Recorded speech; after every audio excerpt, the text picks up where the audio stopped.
பாண்டிச்சேரிக்கு trip plan பண்றீங்களா? உங்க பாண்டிச்சேரியில ஃப்ரெண்ட்ஸ் அண்ட் ஃபேமிலியோட வந்து ஸ்டே பண்றதுக்கு ஒரு பிரீமியமான லக்ஸரி வில்லா தான் நம்ம Yash villa. Group stay, couple ஸ்டேக்கு ஏத்த மாதிரி இருக்க இந்த 3 BHK வில்லால இருக்க எல்லா ரூம்ஸ்லயும் ஏசி, டிவி, அட்டாச்ட் பாத்ரூம்னு ஃபுல்லி ஃபர்னிஷ் ஆகி ரொம்ப நீட்டா மெயின்டைன் பண்ணிட்டு இருக்காங்க.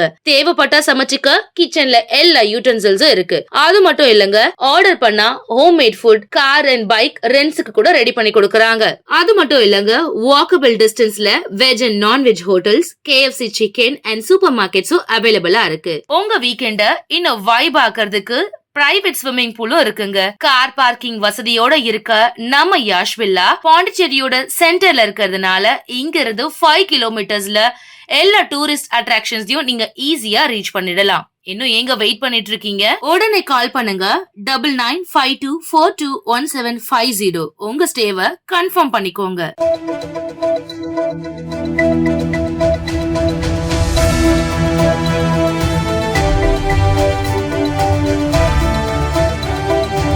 வணக்கம். சக்தி சேனலின் புதுவையின் இன்றைய நிகழ்வுகள். புதுச்சேரி வில்லியனூர் அருகே மது அருந்திய போது ஏற்பட்ட தகராறில் பரோட்டா மாஸ்டரை இரும்பு ராடால் அடித்து கொலை செய்த 3 வாலிபர்களை போலீசார் தேடி வருகின்றனர். புதுச்சேரி வில்லியனூர் அடுத்த சிவராந்தகம் பகுதியை சேர்ந்தவர் தேவா. இவர் சேலத்தில் உள்ள உணவகத்தில் பரோட்டா மாஸ்டராக பணியாற்றி வந்தார். மே தின விடுமுறையை ஒட்டி நேற்று தேவா சொந்த ஊருக்கு வந்திருந்தார். இதனிடையே நேற்றிரவு அதே பகுதியை சேர்ந்த ஆகாஷ், தமிழ் ஆகியோர் கரிக்கலாம்பாக்கத்தில் உள்ள மதுபான கடையில் ஒன்றாக சேர்ந்து மது அருந்தி உள்ளனர். அப்போது தமிழ் மற்றும் அங்கிருந்த தேவா ஆகியோருக்கு இடையே திடீரென வாக்குவாதம் ஏற்பட்டு கைகலப்பாக மாறியுள்ளது.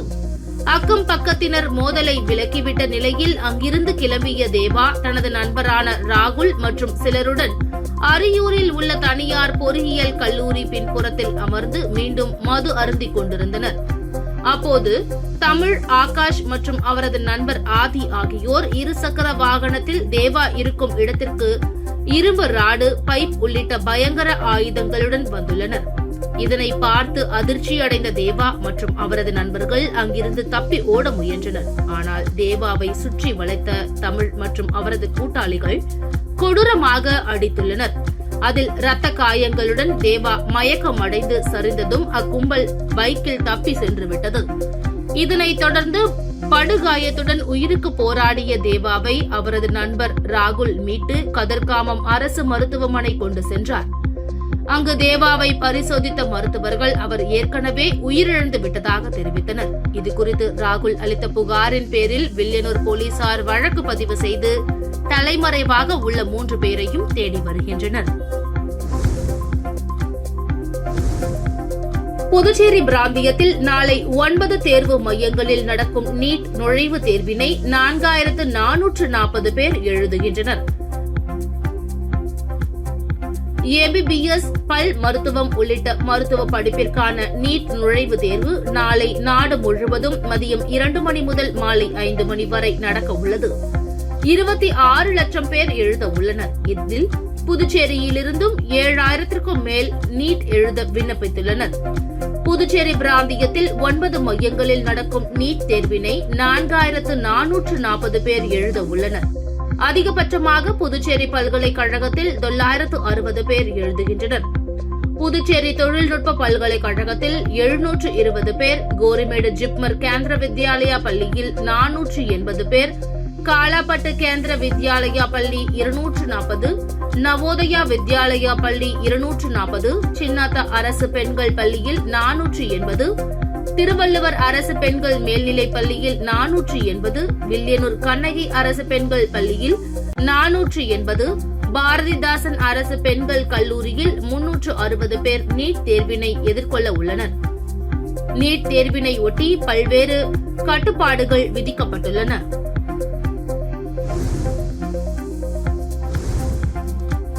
புதுச்சேரியில் மூதாட்டியிடம் தாலி செயின் பறித்த வழக்கில் CCTV காட்சிகள் உதவியுடன் 4 மணி நேரத்தில் போலீசார் குற்றவாளியை கைது செய்தனர். புதுச்சேரி கொசப்பாளையம் பகுதியை சேர்ந்தவர் கீதா.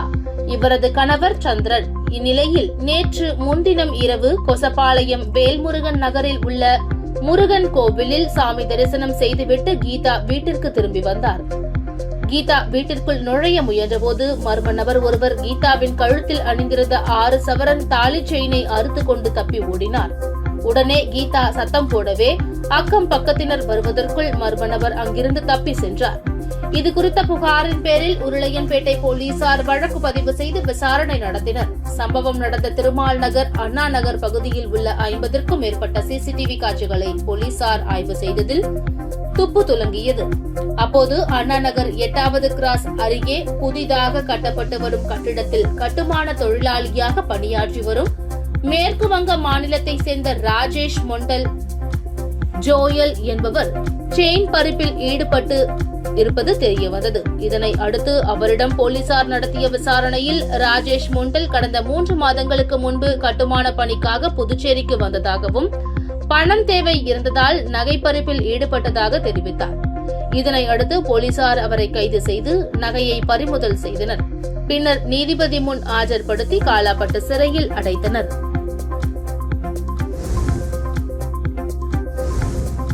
காரைக்காலில் நீட் இலவச பயிற்சி பெற்று தேர்வு எழுத உள்ள மாணவர்களை சட்டமன்ற உறுப்பினர் சந்திர பிரியங்கா வாழ்த்தி சான்றிதழ் வழங்கினார்.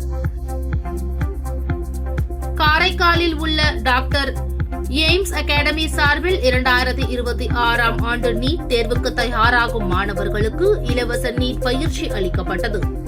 கடந்த ஆண்டு சோதனை முறையில் 5 மாணவர்களுக்கு மட்டும் நீட் பயிற்சி அளிக்கப்பட்ட நிலையில் தற்போது அதனை விரிவுபடுத்தி இந்த ஆண்டு 48 மாணவர்களுக்கு டாக்டர் எய்ம்ஸ் அகாடமி சார்பில் 40 நாட்கள் பயிற்சி முகாம் நடைபெற்றது. பயிற்சியில் பங்கேற்ற மாணவர்கள் அனைவருக்கும் சான்றிதழ்களை சட்டமன்ற உறுப்பினர் சந்திர பிரியங்கா வழங்கி மாணவர்களை வாழ்த்தி பேசினார். நிகழ்ச்சியில் PSR கோல்ட் ஹவுஸ் இயக்குநர் Prem Anand, house of Nila CEO Venila Ramachandran ஆகியோர் மாணவர்களை ஊக்குவித்து பேசினர். எய்ம்ஸ் அகாடமி இயக்குநர் புவனேஸ்வரி நிகழ்ச்சியில் பங்கேற்ற அனைவருக்கும் நன்றி கூறினார். முன்னதாக தலைமை ஆசிரியர் சரவணன் வரவேற்புரை வழங்கினார். நிகழ்ச்சியினை ஆசிரியர் விஜயலட்சுமி தொகுத்து வழங்கினார். நிகழ்ச்சியில் நீட் பயிற்சி வகுப்பில் பங்கேற்ற மாணவர்கள் மற்றும் பெற்றோர்கள் ஏராளமானோர் கலந்து கொண்டனர்.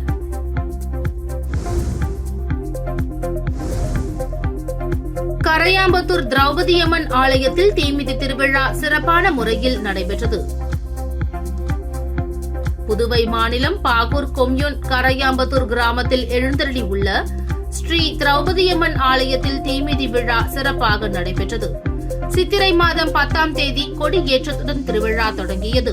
அர்ஜுனன் திரௌபதியம்மன் திருக்கல்யாணம் நடைபெற்றது. இரவு சிறப்பு அலங்காரத்தில் அலங்காரம் செய்யப்பட்டு முத்து பல்லக்கில் கிருஷ்ணன், அர்ஜுனன், திரௌபதியம்மன் வீதி உலா நடைபெற்றது. விழாவின் முக்கிய நிகழ்வாக மாலை 6 மணி அளவில் தீமிதி திருவிழா நடைபெற்றது. திரளான பக்தர்கள் கலந்து கொண்டு தீ மிதித்து தங்களது நேர்த்திக் கடனை செலுத்தினர். இவ்விழாவில் துணை சபாநாயகர் ராஜவேலு கலந்து கொண்டு சாமி தரிசனம் செய்தார். விழாவிற்கான ஏற்பாடுகளை கோவில் சிறப்பு அதிகாரி கமலக்கண்ணன் மற்றும் பொதுமக்கள் செய்திருந்தனர். விழாவில் கலந்து கொண்ட அனைவருக்கும் அன்னதானம் வழங்கப்பட்டது.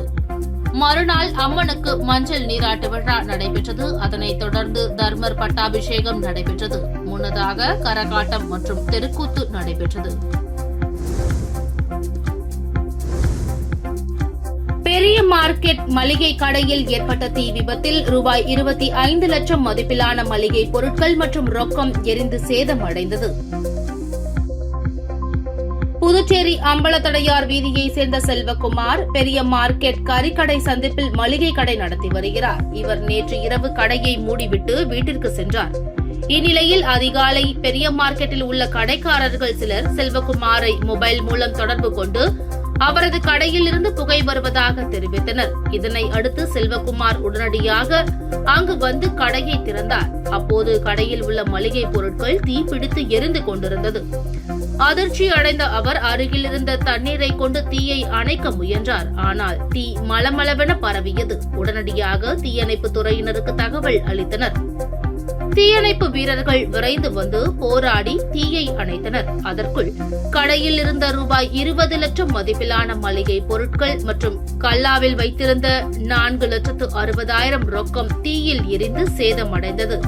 பெரிய கடை போலீசார் தீ விபத்திற்கான காரணம் குறித்து விசாரணை நடத்தி வருகின்றனர்.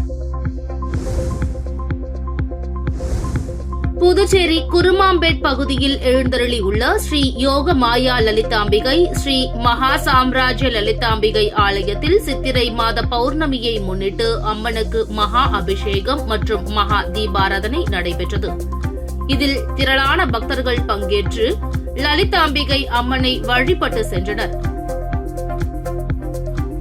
புதுச்சேரி குருமாம்பேட் பகுதியில் அமைந்துள்ளது ஸ்ரீ யோக மாயா லலிதாம்பிகை மற்றும் ஸ்ரீ மகா சாம்ராஜ்ய லலிதாம்பிகை திருக்கோவில். இந்த திருக்கோவிலில் சித்திரை மாத பௌர்ணமியை முன்னிட்டு ஸ்ரீ லலித மகா யாகம் நடைபெற்றது. தொடர்ந்து ஸ்ரீ மகா சாம்ராஜ்ய லலிதாம்பிகைக்கு பால், தயிர், சந்தனம், திருநீர், திருமஞ்சனம், குங்குமம் உள்ளிட்ட பல்வேறு வாசனை திரவியங்கள் கொண்டு மகா அபிஷேகம் செய்யப்பட்டு தொடர்ந்து யாகசாலையில் வைக்கப்பட்ட கலச நீரால் அம்மனுக்கு சிறப்பு அபிஷேகம் செய்யப்பட்டது. தொடர்ந்து அலங்கரிக்கப்பட்ட உற்சவருக்கு சோடச தீபாராதனைகள் காட்டப்பட்டது. வெண்பட்டில் அலங்கரிக்கப்பட்ட ஸ்ரீ மகா சாம்ராஜ்ய லலிதா மற்றும் நீலப்பட்டில் அலங்கரிக்கப்பட்ட ஸ்ரீ யோக மாயா லலிதாம்பிகைக்கு சகஸ்ர நாமம் பாடப்பட்டு மகா தீபாராதனை காட்டப்பட்டது. இதில் பக்தர்கள் பலரும் கலந்து கொண்டு லலிதாம்பிகை அம்மனை வழிபட்டு சென்றனர். இதற்கான ஏற்பாடுகளை ஆலய நிர்வாக அதிகாரி மகேஸ்வர சாஸ்திரிகள் மற்றும் பக்தர்கள் சிறப்பாக செய்திருந்தனர். தமிழகம் மற்றும் புதுச்சேரியில் நீட் பயிற்சியில் புகழ்பெற்ற மதர் குளோரி நீட் அகாடமியில் 2026 நீட் பயிற்சி நிறைவு விழா காரைக்கால் செயின்ட் மேரிஸ் மேல்நிலைப் பள்ளியில் நடைபெற்றது.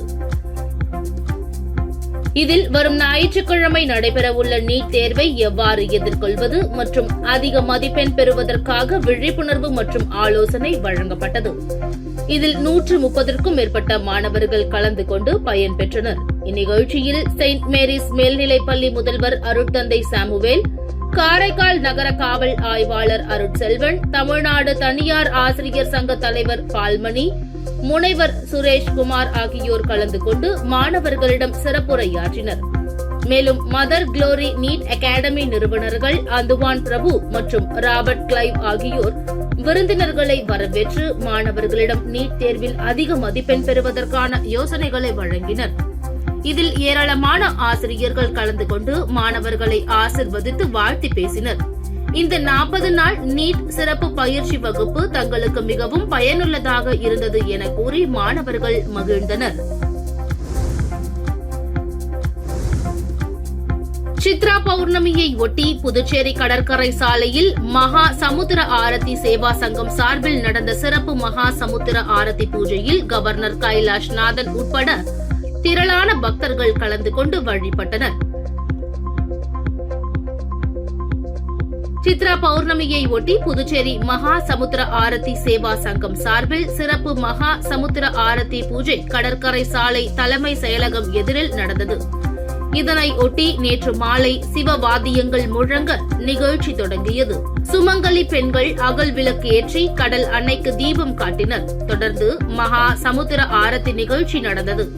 இதில் சிறப்பு அழைப்பாளராக கவர்னர் கைலாஷ்நாதன் கலந்து கொண்டு வழிபட்டார். மாநில பாஜக தலைவர் ராமலிங்கம், செல்வம் எம்எல்ஏ மற்றும் இந்து முன்னணியினர், சங்க நிர்வாகிகள் மற்றும் திரளான பொதுமக்கள் பங்கேற்று வழிபட்டனர்.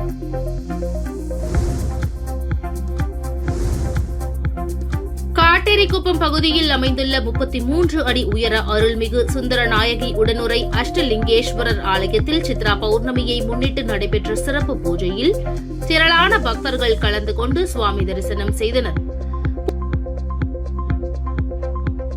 புதுச்சேரி மாநிலம் மண்ணாடிப்பட்டு கொம்யூன் காட்டேரிக்குப்பம் பகுதியில் அமைந்துள்ள 33 அடி உயர அருள்மிகு சுந்தரநாயகி உடனுரை அஷ்டலிங்கேஸ்வரர் திருக்கோவிலில் சித்ரா பௌர்ணமியை முன்னிட்டு சிறப்பு பூஜைகள் நடைபெற்றது.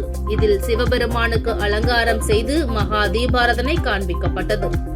மேலும் ஆலயத்தின் மேல் பௌர்ணமி தீபம் ஏற்றுதல் நிகழ்ச்சி நடைபெற்றது. தொடர்ந்து ஆலயத்தில் உள்ள அஷ்டலிங்கங்களுக்கும் அலங்காரங்கள் செய்து பூஜைகள் செய்யப்பட்டது. தொடர்ந்து சுந்தரநாயகி, அஷ்ட பைரவர், நவகிரக விநாயகர், முருகப்பெருமான், வள்ளி தெய்வானை ஆகிய சுவாமிகளுக்கு அலங்காரங்கள் செய்து தீபாராதனை காண்பிக்கப்பட்டது. இதில் பக்தர்கள் திரளானோர் கலந்து கொண்டு சுவாமி தரிசனம் செய்தனர். ஓங்கார ஆசிரமம் சார்பில் கடற்கரையில் வெட்டவெளி தியானம் நடைபெற்றது. புதுவை ஓங்கார ஆசிரமம் சார்பில் கடற்கரை காந்தி திடலில் 55ஆம் ஆண்டு சித்ரா பௌர்ணமி வெட்டவெளி தியானம் நிகழ்ச்சி நேற்று இரவு நடைபெற்றது. இதில் மகா கைலாயத்தின் முதன்மை இயக்குநரும் ஓங்கார ஆசிரமத்தின் அறங்காவலர் விஜயராகவன் மகாபிரபு சுவாமி ஓங்காரநந்தா ஆன்மீக அனுபவம் பற்றியும் வெட்டவெளி தியான பயிற்சிகள் குறித்தும் சிறப்புரையாற்றினர். ஆசிரமத்தின் அதிபர் கோடீஸ்வரானந்தா வரவேற்றார். ஆசிரமத்தின் அறங்காவலர் சுவாமி சர்வாத்மானந்தா வெட்டவெளி தியானத்தின் சிறப்புகளை எடுத்துரைத்தார். சிதம்பரம் PSNL பொறியாளர் குருமூர்த்தி, சிதம்பரம் EGAMS மேல்நிலைப்பள்ளி முதல்வர் கல்யாணி குருமூர்த்தி ஆகியோர் வெட்டவெளி தியானத்தின் அனுபவங்களை பகிர்ந்தனர். ஆசிரமத்தின் தொண்டர்கள் கருணாகரன், குரு மகராஜ், ராஜமாதா ஸ்ரீ பிரேமலதா தேவி, தங்கமுத்து ராம்குமார் ஆகியோர் வெட்டவெளி தியானத்தின் தன்மைகளை எடுத்துரைத்தனர். ஓங்கார ஆசிரமத்தின் மகாதிபதி சுவாமி ஓங்காரநந்தா வெட்டவெளி தியானம் செய்யும் முறைகளை பயிற்றுவித்தார். நிகழ்ச்சியில் பங்கேற்ற பொதுமக்கள் வெட்டவெளி தியான பயிற்சி செய்தனர். இதில் கடற்கரைக்கு வந்திருந்த பொதுமக்கள் பலர் பங்கேற்றனர். முடிவில் ஆசிரம சட்ட ஆலோசகர் நீதிகுமார் நன்றி கூறினார். உங்கள் சக்தி சேனலின் புதுவையின் அன்றாட நிகழ்வுகளை உடனுக்குடன் தெரிந்து கொள்ள சக்தி சேனல் புதுச்சேரி யூடியூப் சேனலை சப்ஸ்கிரைப் செய்து கொள்ளுங்கள். மறக்காமல் பெல் பட்டனையும் கிளிக் பண்ணுங்க, ஷேர் பண்ணுங்க, லைக் பண்ணுங்க. உங்கள் சக்தி சேனல்.